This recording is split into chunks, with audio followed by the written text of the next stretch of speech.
Welcome back to Serious Talk, the Military Minute. I'm Greg Banks, your host. Thanks for coming along today.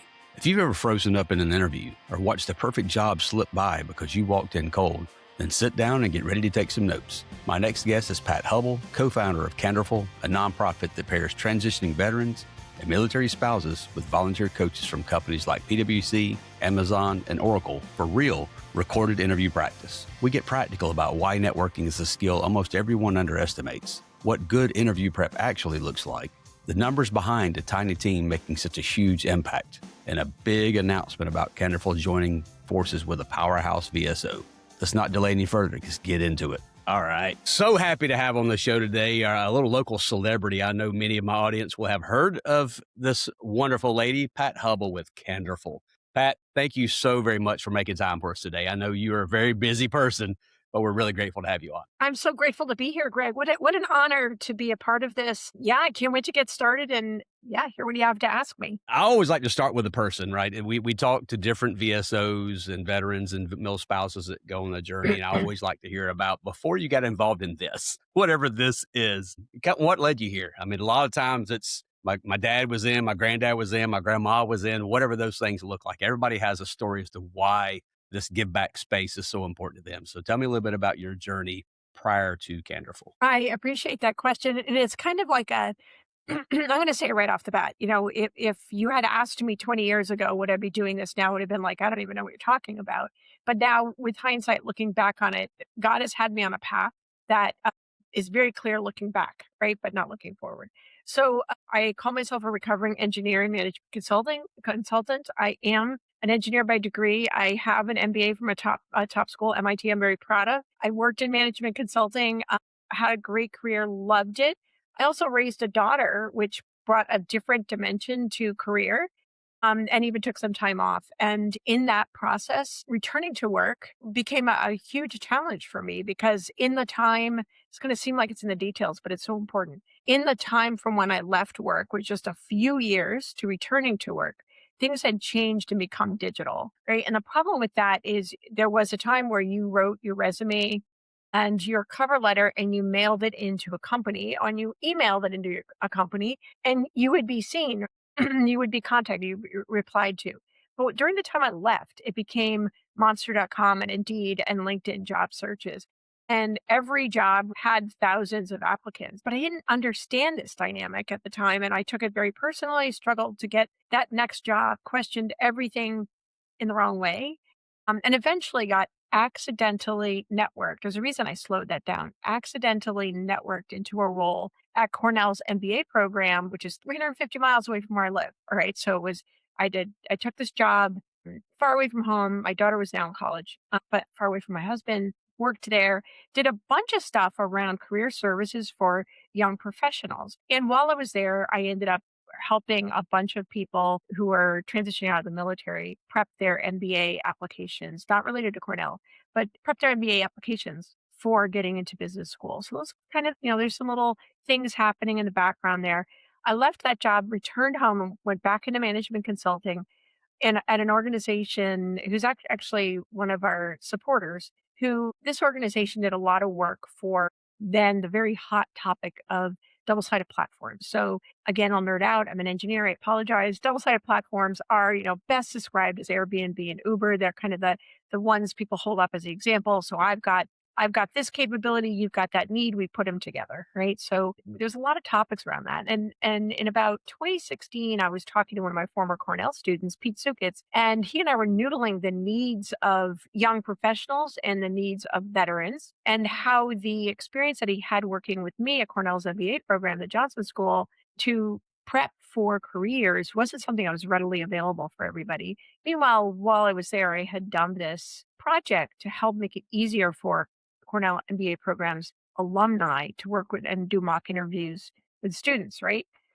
From those ideas and the double-sided platform ideas at my former consulting firm came this idea, what if we could bring people who are experienced at interviewing to people who need to practice interviewing using this double-sided platform technology methodology. And in particular, you'll see if you're watching this, you'll see a P-47 over my head. So my dad was a pilot in World War II.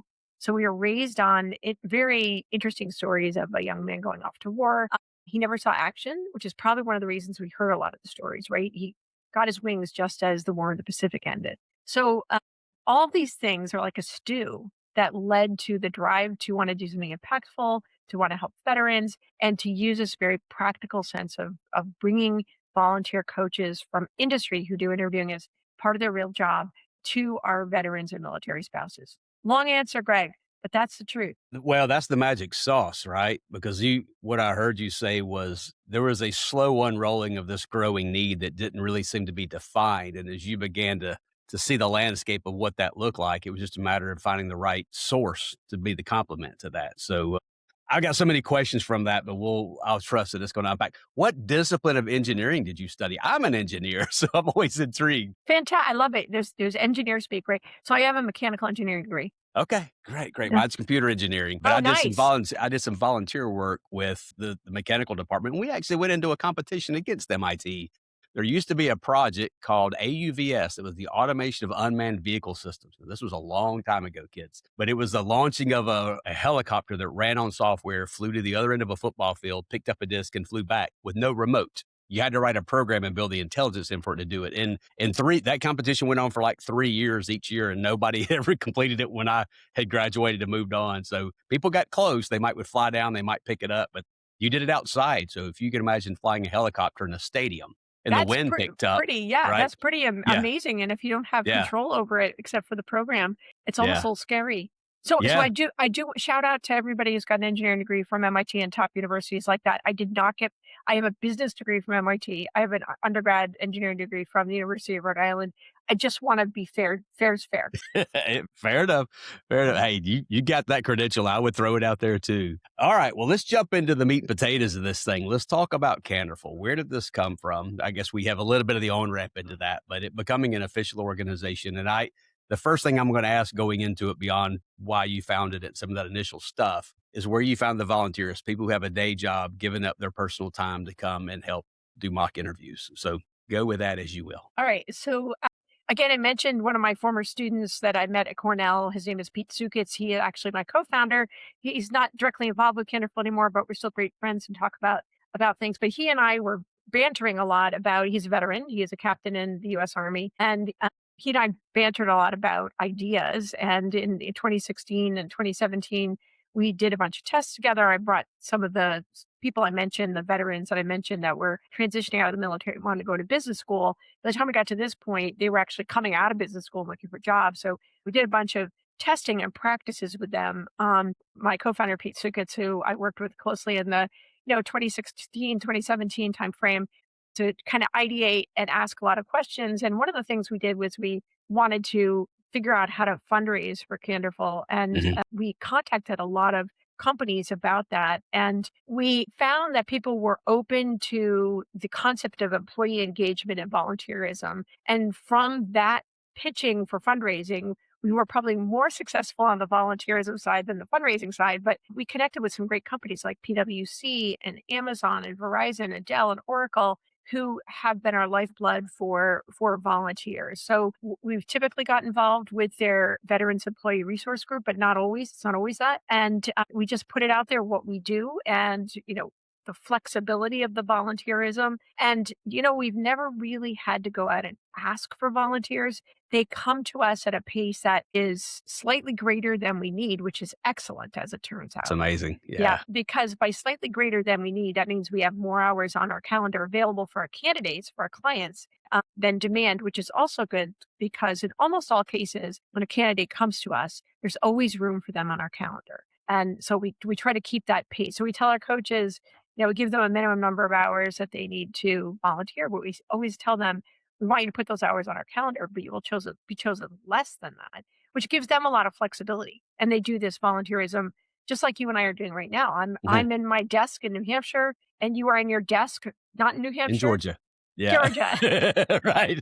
Virtual is a great thing. Yeah. And that's how they conduct their interviews. And it has a lot of benefits. So when you mentioned the beckoning back and forth, so to speak, on you guys coming up with this. I have found with a lot of startups, if you don't define an mission statement early on, it's really, really easy for the waves of ideas just to kind of move you around. So did you go back those earliest days? Did you have a mission statement? And if so, how much has it changed over the years? Yeah, that's such a good question.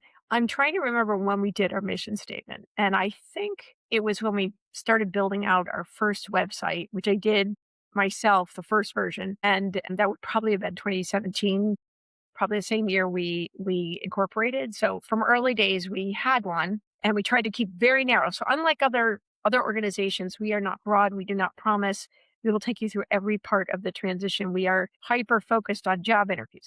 However, we are migrating into networking because you'll hear me use that word in many ways because it is the clincher that everybody misses when they're struggling to get a job. So we are migrating into networking. We're actually preparing to launch a networking practice side. It's basically based in the same methodology. So the mission has not changed, but the past year, instead of talking about it in terms of interviewing, we are starting to say interviewing and networking. Okay. Yeah. Good deal. But there is more to that, but I kind of want to save it till when we're getting Yeah. ready to close. We have a big announcement and that's important, but yeah, Good. let's talk about it at the end. Awesome. Okay. So just to give people some background, because I got to say, I was surprised, maybe not be the best word, but I'll throw it out there. When I started hearing about Canderful, I think episode 2 was Danielle Calabrese. She mentioned she had used you guys, and then it seemed like everybody I talked to was mentioning y'all. And I'm thinking like there's a tower somewhere full of people. And you guys may be one of the most efficient organizations that I've ever heard. So talk a little bit about the program stats, because I know anybody doing what you do has got some kind of stat. How many people have come through, how many per year, what's your success rate, whatever that stuff is, but also do that in context of how many people might have been there in the early days versus what you guys are running with today. Sure. I wish I pulled up the deck, but I got it in my head. All right. So we provide job interview prep and practice to about 1,000 veterans and military spouses a year. That's the last few years. Year one, 2018, was 185 people. So we've grown from 185 into the last 3 years has bounced around or just short of 1,000. We could be doing more. It's a matter of growing the internal team. And again, we'll talk more about that. So let's be clear, 1,000 per year, internal team of 2 people, 130 coaches. When we started with 185, I think we had 6 coaches and grew to 20 at the end of that first year. So a lot of growth and also growth with the programming. So we moved in 2024 to kind of prepping or piloting a couple of additional programs. One is networking, which I mentioned, where we do events, usually with a corporate partner. So we've done one with PwC, we've done one with Amazon, we've done not a corporate partner, but a transition partner for a block. And what we'll do is we'll get like 50 or 35 coaches and we'll match them with people from our program. So, so they can network. So let me paint that picture better. So when we did the Amazon one, we had about, I think, 35 Amazon ERG members. And we invited our Canderful clients and we matched, I think we had twice as many clients as coaches. So each candidate had a couple of 15-minute networking sessions with the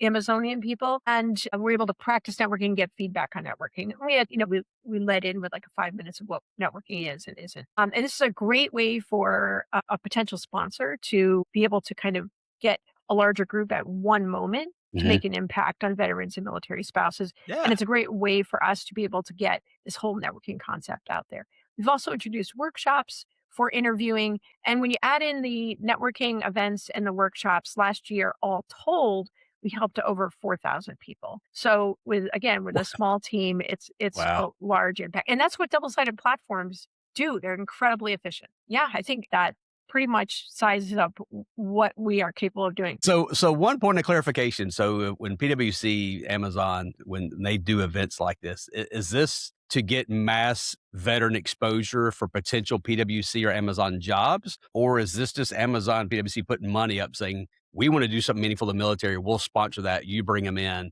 and you're maximizing the money and the people, volunteers from there to really bring that impact to the vets, but they're going to ultimately go somewhere else to work. So I don't want to speak for those companies, but I would say from my opinion that is both of those things. And you've nailed it. You've actually nailed it. With the addition of quite often this sort of program will be aligned with a holiday, Veterans Day. Okay.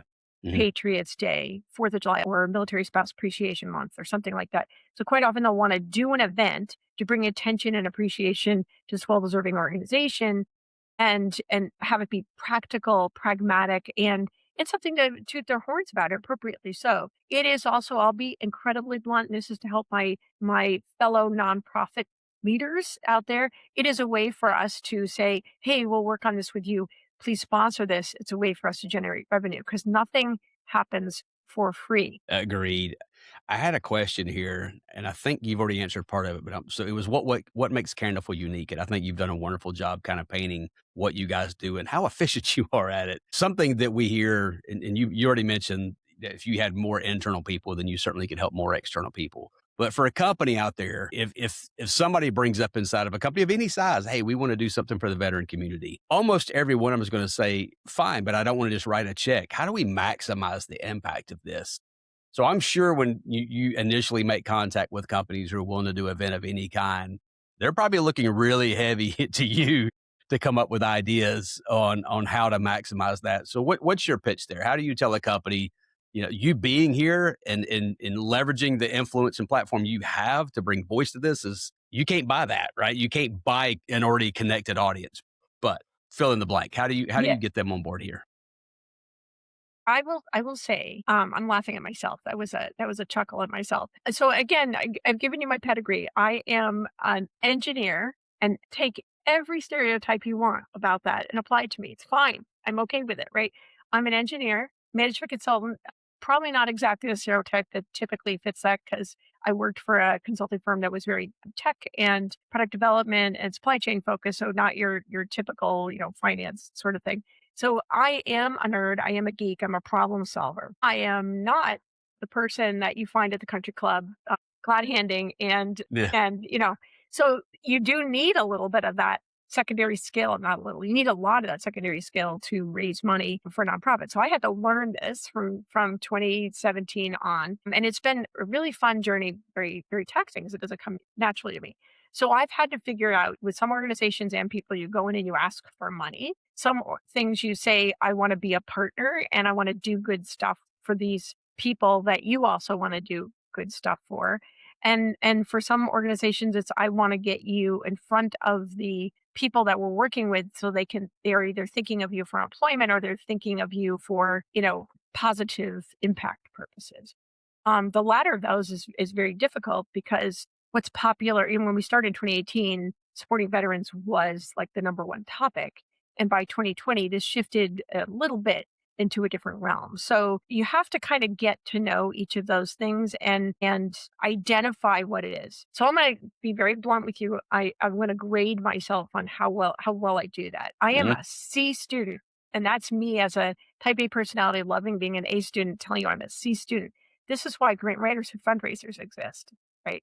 It's a very important piece of the pie, and I luckily have quite a few people. Both we've worked with some grant writers and fundraisers, and some people who are, we've got a board member who is a fundraiser for another organization and does a tremendous amount of advice to make sure that I'm learning and reaching out. And the board is a significant tool for fundraising. Each board member of a nonprofit should be thinking in terms of how can I help not only guide the executive director or the CEO, but also how can I help raise funds? So all these things are kind of a salad of how it works. I'm not sure I directly answered your question. No, well, I don't think it was an easy one to answer, but I think it's an interesting part of it. A couple of things that we want to do through this is that we obviously want to make sure that people who are in need of your services are aware of you, what you do and why you do it and the passion behind it. What does that look like? And we'll get specifically into if somebody needs help, how do they raise their hand? We'll do that here towards the end.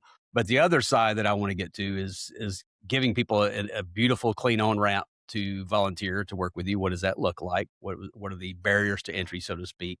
But third, you brought up something that wasn't on my list of questions, but I think is interesting angle. You mentioned that little bit of time you were out that it went from paper resumes you mailed. I remember those. I had a typewriter to digital. Imagine having gone and served for the last 3 years and coming out now with AI. Like if you haven't run your resume through AI just for feedback, even if you didn't have it write it, now everybody like you could You can do any job out there and have AI make it look really, really good. But you have to be a student of culture. You have to forever be studied. And I would imagine even for your board members, at best, their focus is 50% internal. Like, how do we maximize what we're doing within the realms and resources we have? But also externally, because each board member's got their own element of influence that they're bringing to the table to help shape whatever it is you need to become. So you guys have to be, I hate to use the word agile because it means something else in IT, but you have to be extremely agile to remain effective, because what worked literally a year ago doesn't work today. 100% correct, including agile means something different, but I think it was actually founded in the same meaning, Greg. So, Yeah. so in our coach training, it says we are light on our feet because things change. And AI is a good example of this, because we've had a lot of companies reach out. We want to be your AI arm. We want to do this with AI. What about replacing all your coaches with AI? There's so many right and wrong things about all those ideas that I just came up with. I just said, and navigating that is important because AI is here. And if you're not using it, matter of fact, the second to last LinkedIn post that I made through Canderful was written by Grok. So, and Grok has told me that I always need to reword that I cannot quote him because that would be plagiarism. So, Yeah. So it was written by and influenced by Grok, I should say, because it's a tool. Grok writes better than I do. I know what I want to say, but Grok writes better. So if you're not elevating your capability, you're staying behind, right? Mhm. So that example I just used is the same for your resume and perhaps how you're going to do your elevator pitch. But at the same point, you don't want to become AI. You want it because people are not going to be working with AIs. You have to get comfortable interacting in the professional corporate world, corporate environment, learning how to connect with people. And the only way to do that is to actually do it with other people. So AI interviewing is an important thing because it is happening out there, and interviewing and networking as well. And interviewing and networking with real humans is important because at the end of the day, it's going to be a long time, if ever, if you're going to be hired only after AI interviews and networking, because by the time you make it to an interview, they already know you're capable of doing the job. That's not the issue. They want to know if they want to work with you. And that's not coming from AI. Not yet. AI can't. That's one thing AI cannot determine, right? Yeah. Not accurately anyway. Yeah. Exactly. Fair enough. Are there any misconceptions that you would like to knock down about interview prep? I've got so many thoughts back there. I mean, I've been very fortunate. I did not interview a lot. I took a job in the year 2000 with a company, a childhood friend of mine, believe it or not. He and I worked together for about 10 or 15 years as an engineer, and probably one of the strangest interviews I'd ever been in, because the guy who interviewed me had been on the road for like 3 weeks, hadn't slept in 2 days, and was just kind of like this through the whole interview. But made it in there, and then we got acquired 2 or 3 times, and 23 years later, the next interview I had was to come where I am now. It took one interview and I was here. So blessed in that. But that said, I've mentored a few vets, and we've talked about places they're looking and what the process is to get prepared for that. And again, like I equate back, they go, I just hate working on my resume. I'm like, well, what are you working on it for? Do you have a job in mind? Do you have a company in mind? Because if you don't, I can almost guarantee you're doing it wrong. If you're not doing it wrong, then go buy a lottery ticket, because you got really lucky that you answered the questions you did not know were asked. It's just a different animal. So talk a little bit about what that culture of preparing to apply to get an interview, you had to apply.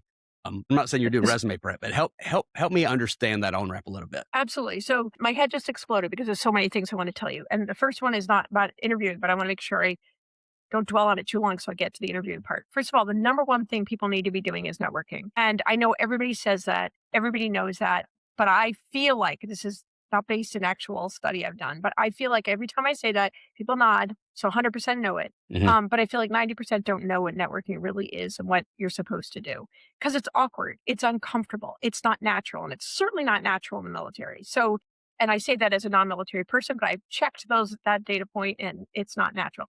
By the way, it's not natural for me. It's not something I always feel comfortable doing it. Sometimes I feel like I did it well. Most times I feel like that conversation was awkward, So understanding networking is the number one thing people need to do to prep for a job, which will inform decision-making and rating for the resume and what to say in an interview and so many other things. So networking is important. When you get a job, you should not stop networking. Okay, maybe take a month off, but you should always be networking, because you don't know when you're going to decide to hate the job you're in or get laid off. You just don't know. So you should keep your network warm, so it doesn't feel to people like, oh, I haven't heard from him in 5 years. He lost his job. Now he's coming to me looking for a job. Should be returning favors, right? Or at least in favor can be as simple as giving somebody an encouraging conversation, right? Yeah.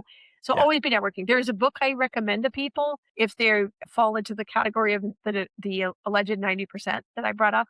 That book is The 2-Hour Job Search, and it's written by Steve Dalton, Dalton.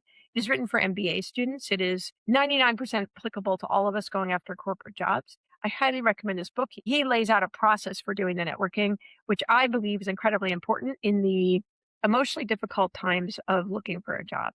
Okay, so that's my grandstanding on networking, and I believe that's incredibly important. In terms of what do I want to change how people think about interviewing, that you just wing it. You get the interview and you just go in and whatever happens, happens. Oh my gosh, there is so much benefit to practice because there are tools, right? So that's why we exist. Whether it's practicing the STAR format, and if you don't know what that is, learning what the STAR format is with us will help you do that, or it's just getting used to understanding how deep to go into an answer to a question. Do I skim the surface? Do I go deep?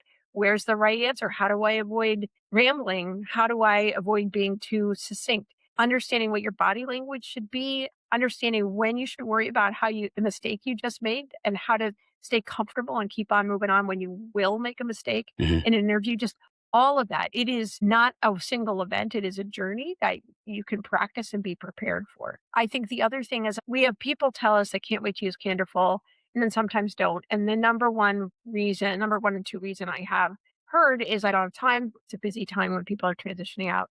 I respect that, but I'd make time because I think it's incredibly impactful in a pragmatic, practical way. Yeah. The second thing is it's uncomfortable. I don't want to do it.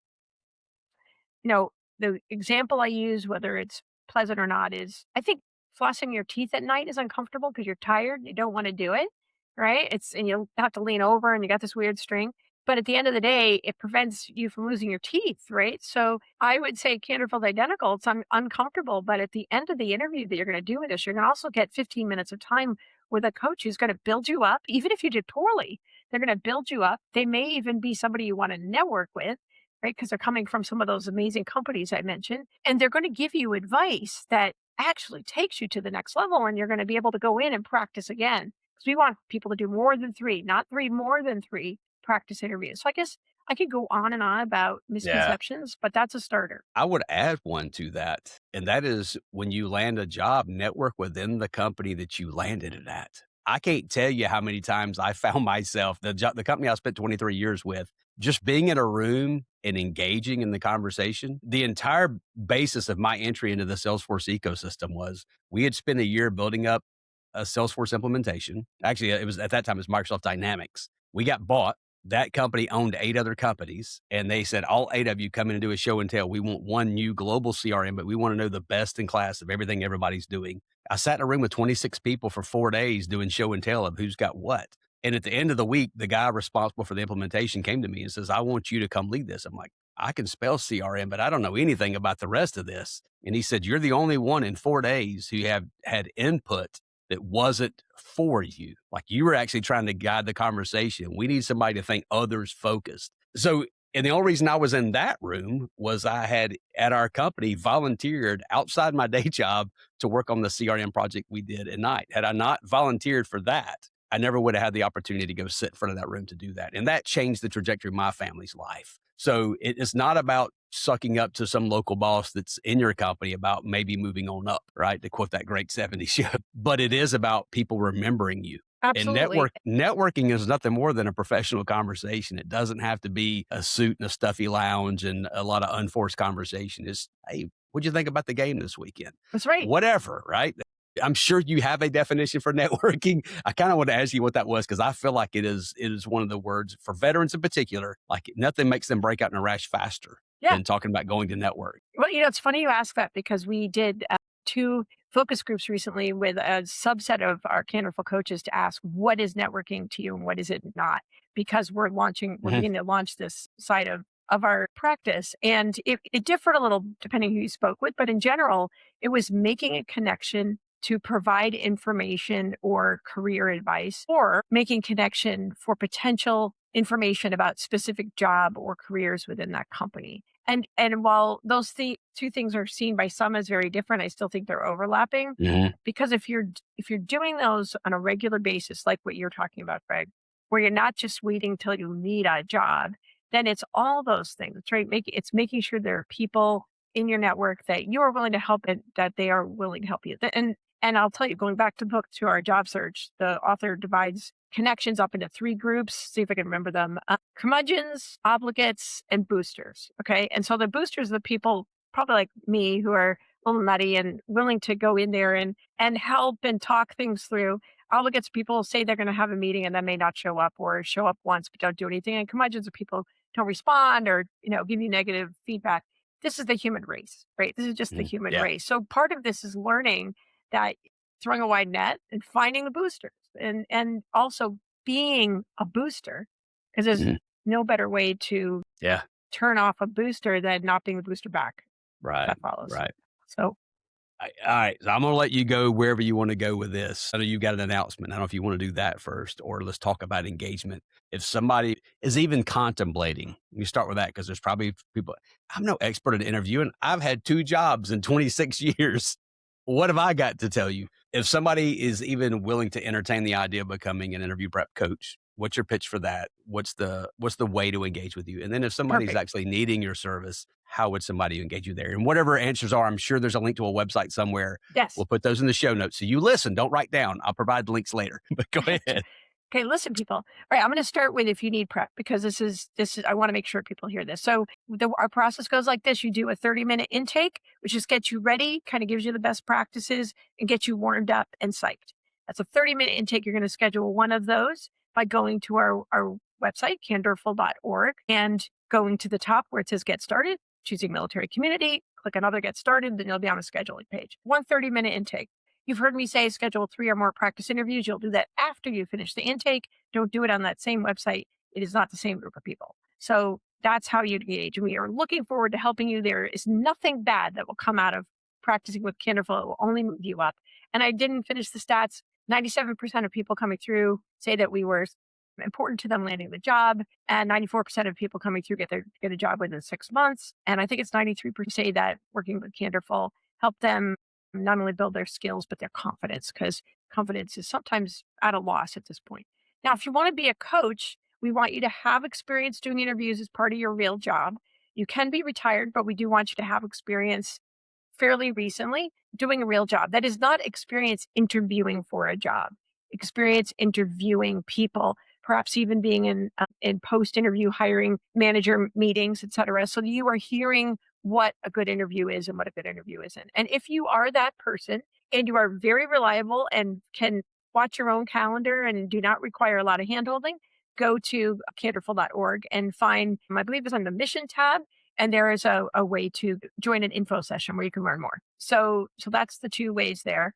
And I feel like there was one more thing. The announcement. Okay. So the good news here is, we talked about, this is really fantastic news. We talked about how we're a tiny internal team making huge impact, and we have such an opportunity to grow. But it's very difficult to, in this space, there's like 40,000, is it 40,000 veteran service organizations, right? And you said it earlier, we're like a secret.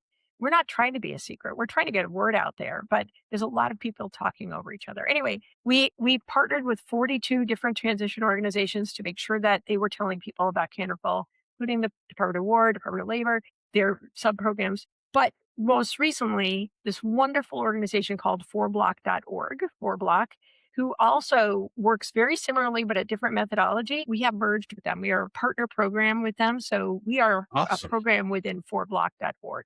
I'm very excited about this because it's a bigger organization. We work with the same people. Some of their coaches are our coaches, et cetera. So we're very excited about 4block. I've worked with the CEO, Mike Abrams, since shortly after we launched in 2018. So this is going to make us even stronger, make a bigger footprint, deeper footprint. So we're very excited about that. Well, you stole my last question. Yeah, so I interviewed Tom House. He's the director of Salesforce Military back in December. Salesforce Military was coming back. It had not ever been shut down, but some of the leadership for it went away, and it just kind of was dormant for a while. And he came back with a vengeance. And he had a summit in DC back in March, and I was blessed to be able to attend that. Got to meet him and a lot of other great organizations. And we just released the episode last Thursday, which was a recap of that summit. What were some things that came out of it? What were things we learned? And more importantly, how do we get bigger and better? What do we do next? And one of the things that came out of it was how many VSOs we're hearing from are beginning to partner with one another. I mean, something I hear a lot of VSO is, I'm not trying to do everything. I'm going to be very narrow. We're going to do interview prep. We're not doing anything else. That's great. But how many people get out and that's all that they need? Which means now they're trying to coordinate across 4, 5, 6 VSOs. So when there are partnerships and there are handoffs, I was going to ask, who are some organizations you're partnering with? But you've answered that. But yeah, I work with a bunch of Army guys, and there's a phrase that they must say this in the Army. It's a force multiplier. Whatever you're doing, how do I get more out of it? How do I get maximum velocity, maximum range, whatever that looks like? Lord knows you're doing all you can with what you got. But to hear you guys now have that another arm by which to leverage any kind of internal handoff where you can complement what they're doing, that's just a win-win. Secondly, now you're not just offering an additional service to somebody that went through 4Block, but you can tailor the version of that complements what 4Block has built them up for. Because I mean, what I hear vets talking about, even what I found when I applied here, when you want to go look for a job, the first thing you do is fill out some form on LinkedIn. So in some ways, your resume needs to look like what that job description looks like. You need to be answering the questions they are specifically asking. You probably need answers to other questions, which is why practicing matters. One of the number one things that I talk to vets about is if you find the perfect job at the perfect company, the perfect time, you don't want that to be the first interview you've done since you went to boot camp. Definitely. There's no, right? So there is no, so the way, so many things I want to say, one of our coaches put it this way. If you are a paratrooper, you do not want your first jump to be in combat situation. And that's exactly what this would be, agreed. Right? You want to come, if your first interview is going to be a flop, do that with us, because guess what? Nothing happens bad, right? You get encouragement, you get some advice, and it may not be a flop. But if it's a flop, and by the way, it could be a flop, come do it with us. One point I want to make about 4Block and their relationship. So you are right. You said it right. We're narrow. They are broad. And so their cohorts get a lot of information, get some extra practice with Canderful. But at the same time, no, you don't have to wait until that, interview week. Right? You can come and practice. If you're nervous, you can practice early. If you are not using 4Block, if you are the Commit Foundation, the Honor Foundation, American Corporate Partners, Hire Heroes USA, Hiring Heroes, you can come through Canderful, even if you're not affiliated. It's one thing that Mike Abrams and I totally agreed on, is that our partnerships, if you are a veteran, a military spouse, or transitioning out of the military, we want you to come practice with Canderful. And that hasn't changed. I also wanted to mention, and I don't know if you remember this, Greg, we are built on Salesforce. Our whole double-sided platform is a Salesforce instance. That's actually how I connected you initially, because me and one of your employees were in a mentoring session somewhere else. They were mentoring mentors, and she asked the question. I chimed in and said, hey, you got to connect me to Pat, and here we are. So networking, even for there us, you go. actually matters. That was Maria, our amazing Salesforce admin. Yes, absolutely.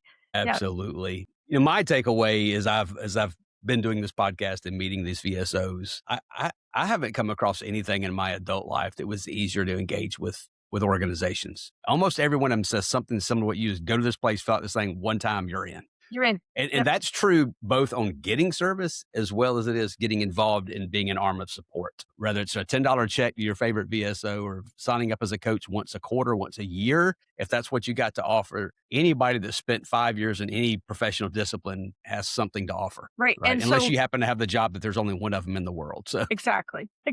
So, and our coaches, one thing I also want to mention is, I didn't anticipate the joy of being a coach, right? So I wanted to solve a problem and lead it to a growth opportunity. I'm admitting my ego here. But what I didn't anticipate was that I'd walk away from the practice interviews that I did, realizing how happy I was after these interviews, like an endorphin rush that beats going for a run or eating ice cream, which are like my two top ways to. And it's not just me. My coaches talk about this all the time. We do have a minimum requirement of volunteer hours, which we talk about in our info session. And that's just because there is a cost. We buy a community license for each of our coaches. So we don't want people to put 0 hours on their calendar, but that's a detail. Understood. Those are the questions I have prepared. Is there anything else you want to add as icing on the cake? First of all, I'm incredibly grateful to be involved. As I mentioned, I'm not a veteran. I'm not a military spouse. I was raised on amazing stories of a young man flying a Stearman and then an HE6 and a P-47, taken to many air shows, whether I wanted to or not as a child. And now I'd kill to go with my dad's more if I could. But, this has been such a fun problem-solving adventure. And all of our coaches, I say they are the magic of Canderful, and they are. Maria, our Salesforce admin, is amazing. My co-founder, even though he went off and had triplets, so we had to kind of walk away from this because that's another busy job. He's got a huge nonprofit to run. So, all of these pieces are just came together, and I've had so much fun building Canderful, and now to be able to share this work with 𝗂𝗏, Mike Abrams and his group, I'm just so incredibly excited. And thank you, Greg, for having me on this talk today. It is absolutely my pleasure. A theme that I keep hearing when we talk about transitioning veterans, mill spouses are their own awesome group, and we're getting ready to do a couple of episodes focused on nothing but them. But one thing I hear about the veteran side is finding purpose after their time of service. They don't want jobs. They want purpose. And I would argue becoming a coach here is probably a very similar thing. A lot of us go do jobs, but how many after 2, 3, 5, 10 years, you go, man, is what I'm doing making a difference at all? And I'll promise you find a way to get involved in helping the veteran community. Can you think of a more meaningful way? Like you're one of the last people somebody talks to before they land that job. If you want any affirmation that what you're doing matters, that's a pretty powerful place to be sitting. It is everything. I underscore everything that you just said. I hate generalizing about groups of people, but I'm going to tell you the veteran community is really is like a subsection of our whole U.S. population, right? It's got everybody in it. And it's such a wonderful group of people to work with. High tendency towards gratitude, appreciation. And one of the happiest moments of my life is when I get an email, hey, I got that job. Or another one is I get, one of those coach info sessions. A coach shows up. I always ask people to introduce themselves like, hey, I came through Canderful a year and a half ago and I want to be a coach now. You told me to get experience doing interviews. I did that. Now I want to be a coach. They probably don't know it, Greg, but it melts. Yeah. It's like, how can you pay me or pay Canderful a greater compliment? And we have more than a handful. I'm going to guess, I don't have the stats, but probably 10 to 15% of our coaches are alumni of our program. If you want a challenge in life, go try to get a veteran stop giving back. Right. Good luck. Right. I've not found one yet. And if somebody's listening who is a veteran or military spouse used to that community and they're trying to figure out why they're not getting those same feelings from a corporate job, I'm going to say this as someone who's worked in the corporate workplace since 1981. I have loved most of my jobs. I have really loved most of my jobs. And I loved a high number of my managers, which is unusual. I think a lot of people don't have that positivity. But I'm going to tell you, you don't get that giving and making an impact feeling very often, right? You can get it, and I have had it. And the quote I used recently in another video was impact starved. There were recent jobs that I've had where I knew I was doing good stuff and I was doing my job and then some, but to feel like a strong impact. If you're a reliable person, come volunteer for Canderful. You will feel you're changing the world. That challenge, we're going to get that in the show notes and make sure we put it out. Pat, I can't thank you enough for what you do. You've been a bubble of energy that this has been delightful to get to know and learn more about what you do. Congratulations on the partnership with 𝗂𝗏. That is awesome. We just want to magnify and multiply what's going on out there because 200,000 service members take off their uniform each year. And if you've been watching the news for the last several months, it's not the greatest time to be out there looking for a job. So anything you can do to get an advantage, get a leg up to increase your chance of success, you need to do. And I'm going to tell you, it starts with reaching out to Pat and her team. This is a remarkable organization. And I don't know how in the world y'all do what you do volume wise, but thank you very much for your time today. And thank you for your life of service. And congratulations to another fellow engineer. Good to meet you today. Nerds unite. And, we do it because we have 130 coaches, team of 2, about 130 coaches, Canderful Magic are the coaches. And I just wanted to be clear because I think I did something out of memory. There is a tab for interview coaches on our website as well. So if people are interested, they can grab that and scroll down and they will find a way to connect with us. So thank you so much. I appreciate it. Have a wonderful day. Keep it up. Thank you. You're the best. Bye-bye. Cheers. Thank you for listening to Serious Talk, the Military Minute. Pat, thank you for the energy and candor you brought to this one and for building something that meets people at one of the most stressful moments of their transition. Practice interviews should be high on your list of priorities, and Canderful makes the reps free. Pat put it plainly, if your first interview is going to be a flop, do it with a coach who will build you back up, not with the hiring manager you actually want. If you know a veteran or military spouse staring down a career transition, share this episode with one of them today and point them to Canderful.org for a 30-minute intake. If you've spent years interviewing people as part of your own job, consider becoming a coach. If this show helps you, follow it and leave us a quick review wherever you enjoy your podcast. To every veteran and military spouse listening, thank you for your service and for the talent you bring to the civilian workforce. Special thanks goes out to Jason Fowler for allowing us to use his song, Mystery Road. Show notes and links are below, and you can reach us anytime at SeriousTalk@SeriousSolutions.com. Until next time, keep your network warm, keep getting those reps, and keep moving forward.